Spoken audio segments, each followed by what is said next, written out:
What if the reason so many people feel unhappy today is because they're trying too hard to be happy? In a culture obsessed with optimization, personal growth, and constant positivity, millions of people are doing everything they've been told that should work. They're reading the books, following the routines, and tracking their progress, trying to stay grateful and optimistic, all of that. And yet, anxiety, burnout, loneliness continue to rise.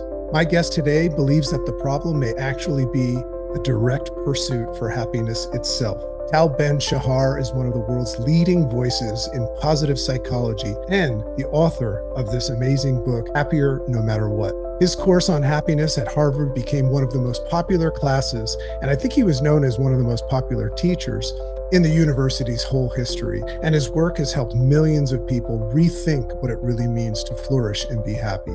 One of the most fascinating ideas in his book is what he calls the paradox of happiness. And what it says is the more directly we choose happiness and chase happiness, the more elusive it tends to become. Tal compares it to staring at the sun. If you look directly at the sun, it blinds you. When the sunlight meets the rain at the right angle, something beautiful appears, a rainbow. You don't chase the rainbow, you create the conditions for the rainbow. So today, we're going to explore what those conditions are. We'll talk about psychological flexibility, toxic positivity, and anti-fragility, and why the ability to grow stronger through adversity may be the most important mental skill for the modern world. And we're also going to discuss how to explore frameworks like the interface response system, sound familiar?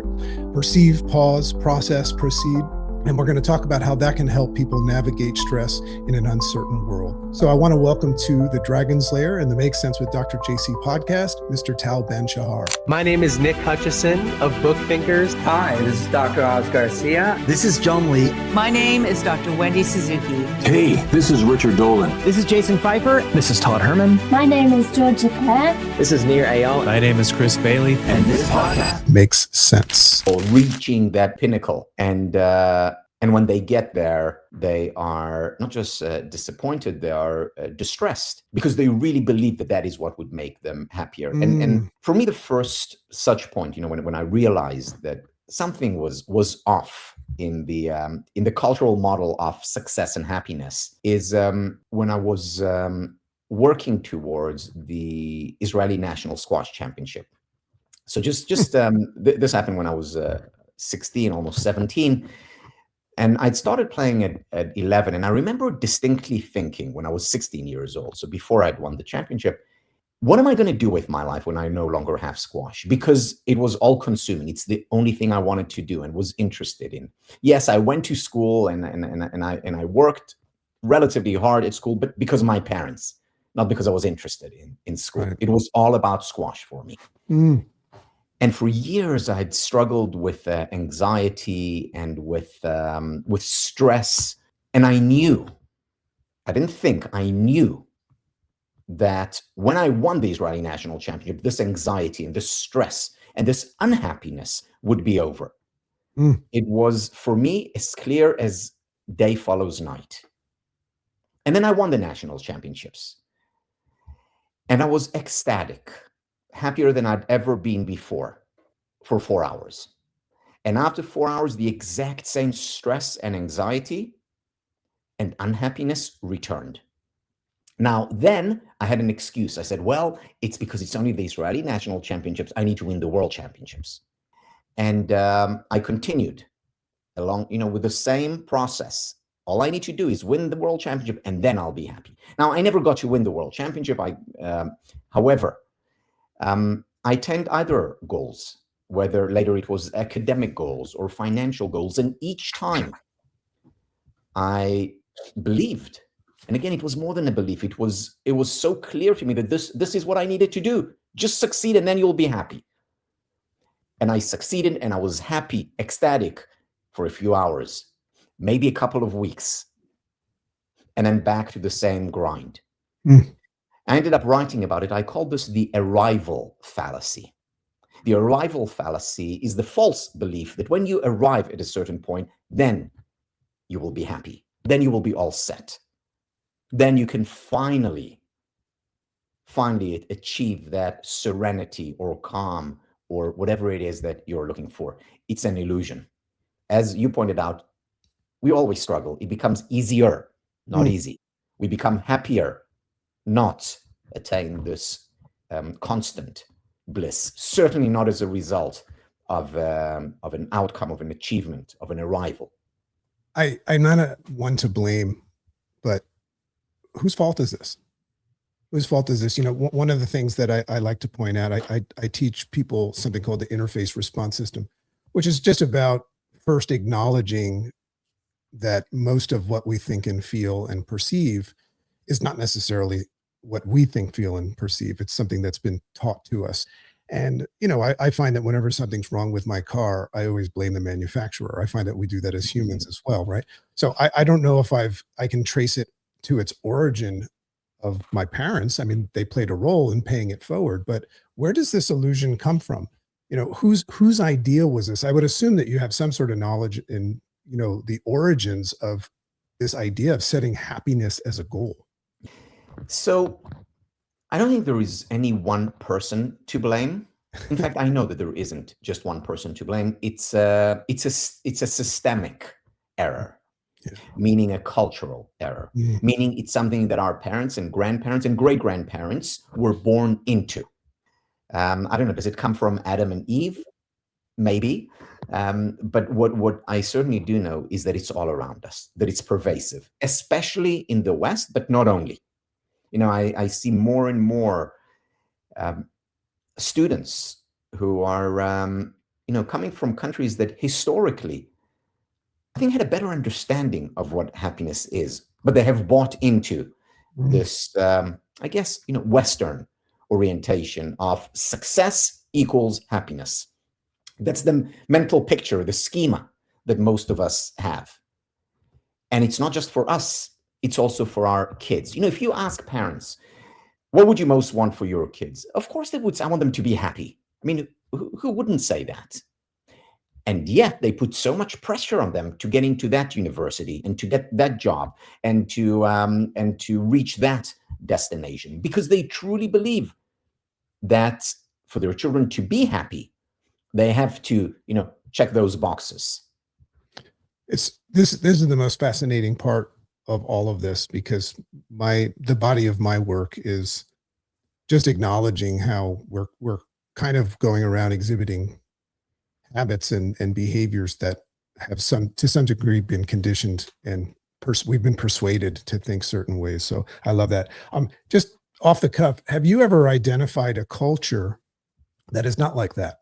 I would assume that you've come across a culture, or not perfect, but a culture that lives in the sense that as if they've read your book. They don't seek happiness as a goal, but they just, I would assume a big part of it is acknowledging one of the biggest struggles I see in humanity is unwrapping the present moment. I mean, everybody's living in the future and the past, and I'm sure we'll get into that.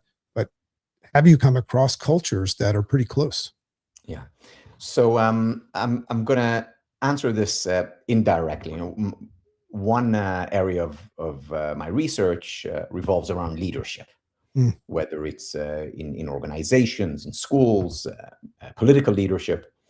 And when you look at the literature on leadership, when you study great leaders, what you find is that they're eclectic, meaning they all have role models, and role models are very important, but it's in the plural, role models, meaning they don't just say, okay, I want to be like Winston Churchill when I grow up. Rather, what they say is, I'm going to take, the ability to communicate from Winston Churchill. And I'm going to then learn from the toughness of Margaret Thatcher. Right. And then I'm going to study Joan of Arc, as well as Aristotle and Lao Tzu, and you take the best of all worlds, so to speak. So the great leaders are essentially collectors of traits and characteristics and strengths. And then they put it together. And if they're successful, it's a beautiful mosaic that they create, their own leadership. And then they become part of another's mosaic, right? Who creates his own leadership picture. Now, it's the same with happiness, and specifically, what in answering your question, I think we need to draw not on one culture, but on at least a couple of cultures. Because if you think about it, there are essentially two distinct approaches to happiness. The first approach to happiness is what I described as the Western approach. It's all about goals. It's all about the attainment of objectives. Get there and you'll be happy. Now, we know, as we just discussed, this is not the answer to happiness. So then there is the opposite, the alternative. Let's call it the Eastern approach, which is it's all about the present. It doesn't work. There's the arrival fallacy to continuously chase that elusive goal, happiness. What does work is to be in the here and now, because the only thing that really exists is the present moment. And that sounds great, and it is great, but it's not enough. Why? Because as human beings, we're also future-oriented. As human beings, part of our nature is to care about goals and achievements. And that's not a bad part of our nature. I don't think it's something we need to fight against and dissolve. Rather, it's something that we need to celebrate in the right way. And the question then is, how do we bring these two worldviews together? In other words, how do we bring the future orientation together with the present moment orientation? And the way to do this, and this is, again, the eclectic happiness model that I'm putting forward, is to have goals and then to perceive goals not as ends, but rather as means. As means towards the attainment of the ultimate end, which is the enjoyment of the moment, deriving the most from the moment. And I'll give you an example.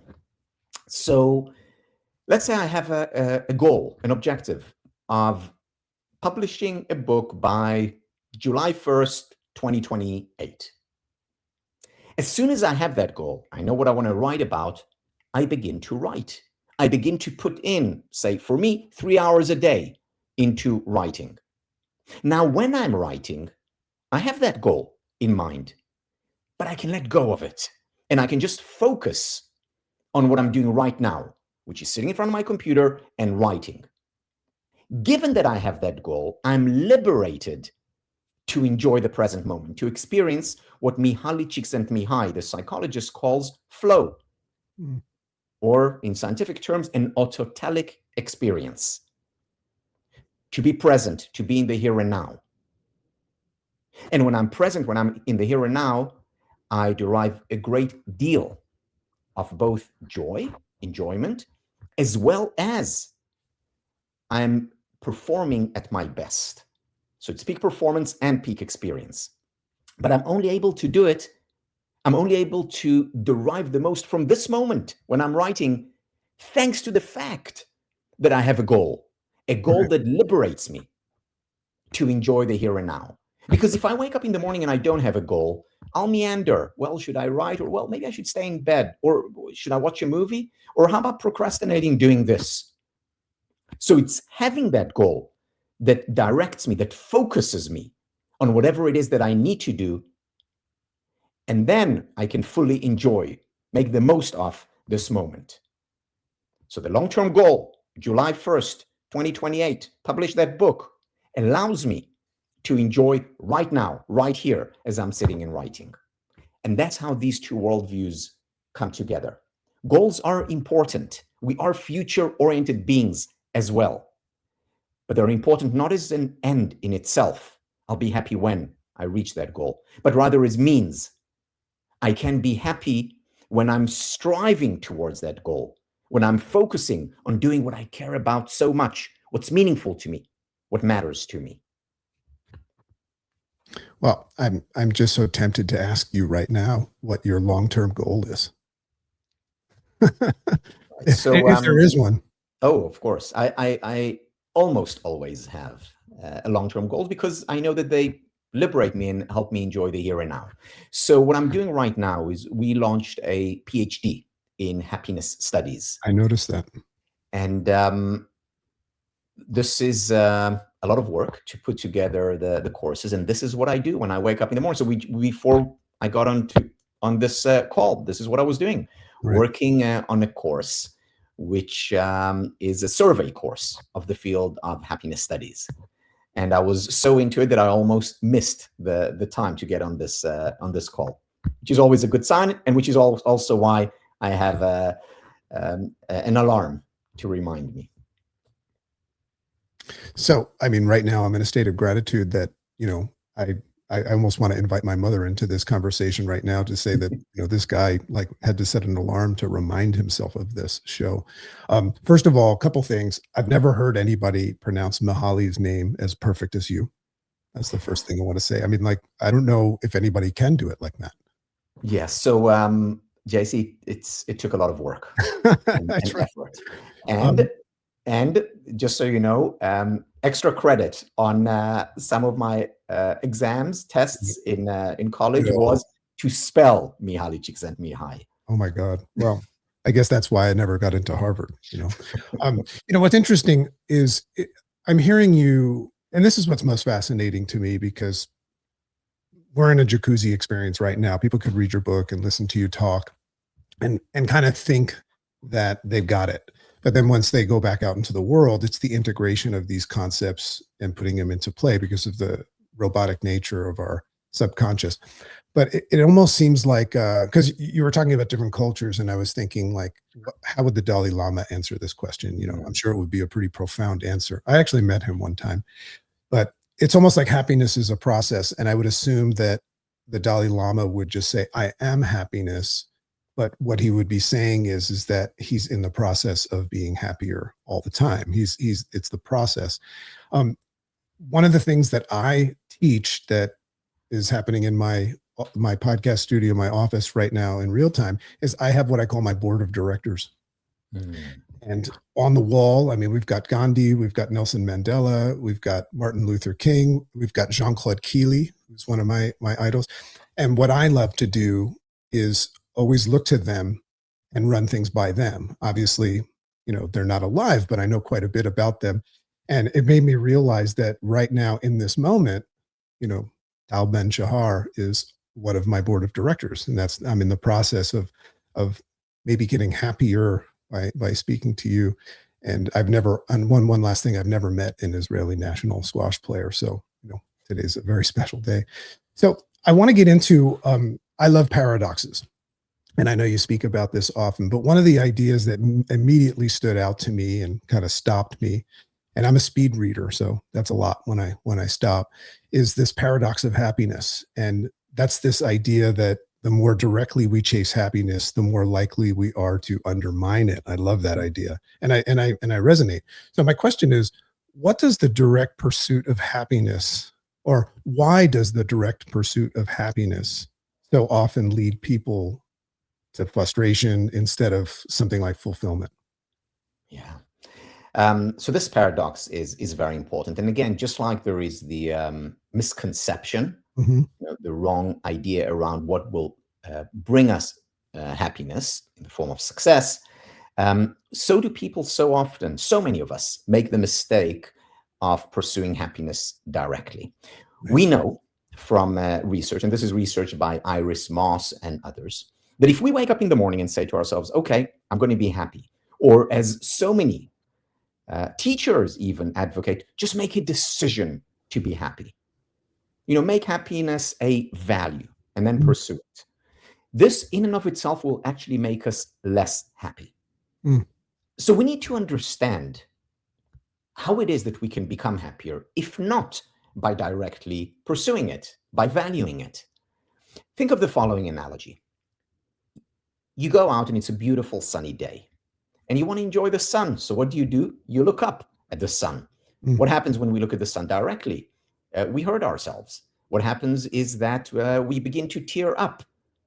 It makes us unhappy. So how can we enjoy the sun? What if we take a prism and we break that sunlight into its colors, and then we look at those colors and we can savor them and enjoy them? So we can enjoy the sun indirectly, but not directly. It's the same with happiness. If I wake up in the morning and say to myself, I'm going to be happy, or I choose to be happy, or I value happiness, I will actually become less happy. That's about directly pursuing happiness. It's like looking at the sun directly. But if I break down happiness into its elements, for example, happiness is about a sense of meaning and purpose. Happiness is about being present in the here and now.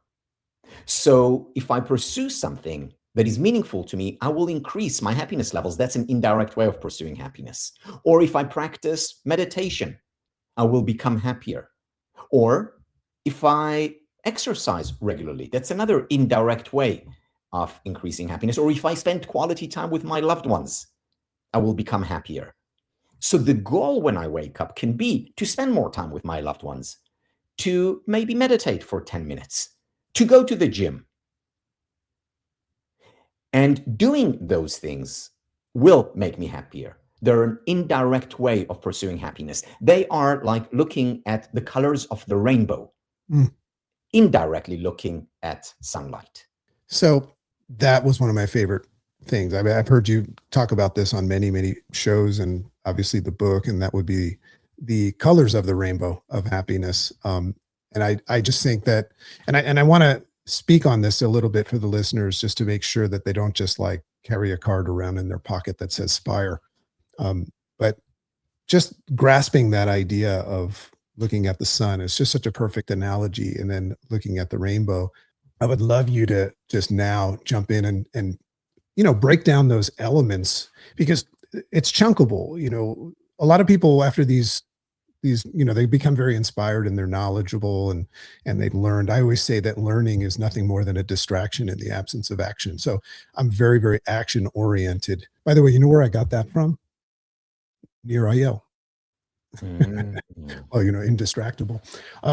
So a lot of people are going to say, but what can I do? What can I do now? So if we could, I'd love you to break down the elements of the Spire, but also I interpreted them as the colors of the rainbow of happiness. Am I correct in that? Yes, absolutely. So the big question after learning about this metaphor of the rainbow, so what are the metaphorical colors of the rainbow when it comes to happiness? And this is where I put together the acronym SPIRE. I always tell my students, everything that I teach comes from, the wisdom of, the great philosophers or the great psychologists. My only contribution is that I synthesize them. I put them together as an acronym. So here is the acronym. The acronym is SPIRE, S-P-I-R-E, that stands for the 5 elements of happiness. S stands for spiritual well-being. Now, what is spiritual well-being about? Well, of course, many people get their spiritual quota through religion. But spirituality at a more fundamental level is about finding a sense of meaning and purpose in life. And it's about being present. The P of SPIRE is physical well-being. That's about nutrition. It's about exercise. It's about sleep or recovery in general. It's about touch. And given the mind-body connection, all these elements, whether it's eating healthfully or exercising regularly, significantly contribute to our happiness levels. The I of SPIRE is intellectual well-being. So, JC, for example, there is research showing that people who are curious are not just happier, they're not just more successful, which they are, they also live longer. So, the saying, curiosity kills the cat, apparently does the exact opposite to humans. So curiosity, intellectual well-being, contributes a great deal to our happiness, asking questions, learning new things, exploring. But it's not just exploring broadly, it's also going deep. So deep learning, engaging with a text or with the work of art, or going out to nature and immersing oneself in nature.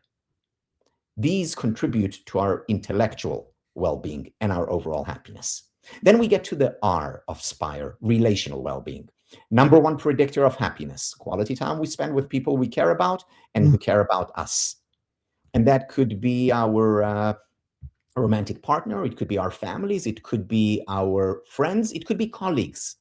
But people who spend quality time, and by quality I mean without distractions, putting those phones away, just being present with another. These quality times contribute significantly to our overall happiness. Being kind, being generous, a very important part of relational well-being and overall happiness. And finally, emotional well-being. And emotional well-being, that's when we come to how do we deal with painful emotions? So do I reject them and say, well, I'm the happiness expert, I shouldn't be happy, which would immediately lead to a spike, a rise in painful emotions? Or do I give myself the permission to be human, fully accept the painful emotions? Carl Jung, the Swiss psychologist, once said, what you resist persists. So if I resist painful emotions, they only grow stronger. If I embrace them, allow them to freely flow through me, they do not overstay their welcome.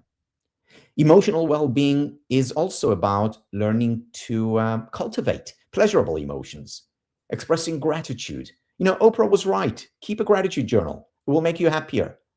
It's about experiencing joy in our life, having fun, humor. These are all, of course, important elements of a happy life. So we have these 5 spiral elements: spiritual, physical, intellectual, relational, and emotional. And the question is, how do we pursue each one of these? Because pursuing each one of them is an indirect pursuit of happiness. So meditating a little bit more, or exercising regularly, or spending more quality time with loved ones, or learning new things. These are all indirect paths, ways to attain higher levels of well-being, or to put the spiral elements together, of whole being. Learn about and then follow nature. You know, everything is possible and everything is beautiful. Daniel Goleman calls our age the age of distraction. Do me a favor, hit subscribe and like the video if you're vibing with this. It helps us reach more people who need to hear this message. Share this with a friend and comment with a topic that you might want to hear in future episodes. I want to make sure that we're talking about things that matter most to you. Makes sense.